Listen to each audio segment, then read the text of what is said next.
El domingo 11 de abril, cuando se produjo la segunda vuelta en 4 departamentos, más o menos a las 7, 8 de la noche, cuando ya empezaban a conocer los resultados oficiales, algunas declaraciones de los protagonistas principales, unos asumiendo la victoria y otros todavía tímidamente diciendo que había que esperar los resultados, ya se empezaba a comentar en medios de comunicación, en redes sociales, en la familia y luego en los centros laborales, en las discusiones incluso del transporte público.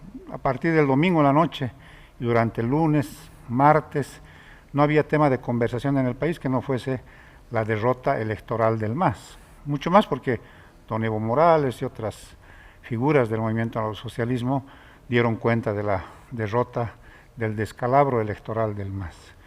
Pero súbitamente, el miércoles, muy temprano en la mañana, con una conferencia de prensa del ministro de Gobierno, esta corriente de opinión adversa al MAS, que buscaba responsables, que dibujaba escenarios posteriores para el oficialismo y las oposiciones, que intentaba entender qué había pasado, por qué el MAS perdió 6 de las 9 gobernaciones y 8 de las 10 grandes ciudades del país, qué había pasado.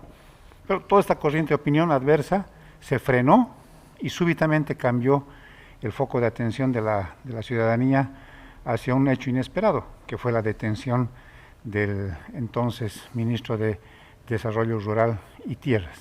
Este caso de corrupción al más alto nivel, donde se vio involucrado un ministro, por supuesto, que eclipsó, opacó en cuestión de segundos la mirada que estaba puesta en la derrota electoral del MAS. Y por eso, solamente uniendo los hechos, poniéndolos en un solo plano, se puede llegar a la conclusión de que esta fue una estrategia hábilmente armada, previamente, seguramente preveyendo que iba a ocurrir esta derrota electoral, para que la gente deje de hablar de este estrepitoso descalabro electoral del MAS y se aboque, gire su atención hacia un tema de corrupción en el más alto nivel del Estado.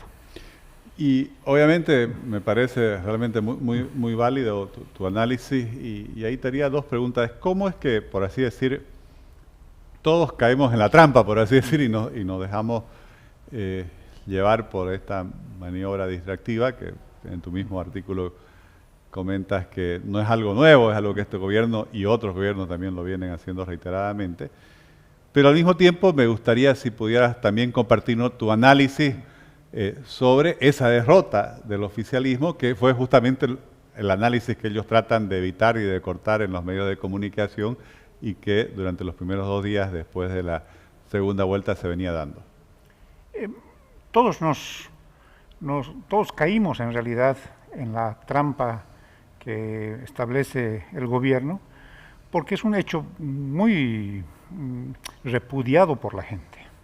Si algo que la gente odia en el país en el último tiempo es la corrupción de la manera más descarada como la que realizó el exministro ahora, con videos, fotografías de cuando está recibiendo el dinero y metiéndolo en una mochila, después declarando, después siendo exhibido enmanillado en las oficinas de la FELC-CC allá en La Paz. Entonces, todo esto generó morbo en la gente. La gente, si bien critica esto, quiere saber más de este caso, del caso Characayo. Entonces, yo creo que esos detalles, esos ingredientes, los supo utilizar muy bien el gobierno, el movimiento al socialismo. Y si algo faltaba, era la polémica. Y la polémica la dio don Juan Ramón Quintana, que dijo, pero si son $20,000, ¿para qué se hacen tanto show por una migaja? Eso entonces, es una forma de reafirmar el retraccionismo. Sí. En términos de discurso político, de relato, de narrativa, ese es el ingrediente que sigue dándole larga vida a la polémica, al caso mismo, ¿no? Entonces, ahí es donde se juegan hábilmente este tipo de operaciones comunicacionales.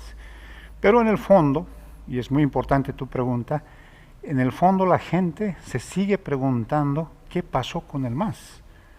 Y la explicación, la primera explicación es que el MAS ha dejado de ser el partido hegemónico que conocíamos por casi una década y media. Si algo ha perdido el MAS en este último tiempo es su hegemonía.